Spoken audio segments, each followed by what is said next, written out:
Still think cologne starts with Axe body spray? That's 1766 energy. Share, like, and follow to upgrade your nose. Time for part 2. Why gendered scents are a marketing scam. Why do women wear perfume but men wear cologne? Spoiler, it's not about scent. Let's time travel from the 1700s art to 1950s marketing scams.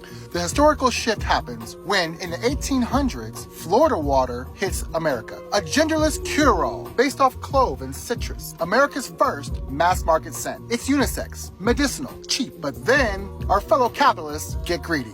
Let's fast forward to the 1920s, where perfume equals feminine luxury. Chanel No. 5, 1921, markets mysterious femininity. Coco Chanel said aldehydes were womanly genius. Men got stuck with toilet water, literally. In the 1950s, this gender myth is solidified, with Old Spice's ad that says, "Be a man among men. Real men conquer mountains," and body odor. Spoiler, it's lavender and citrus.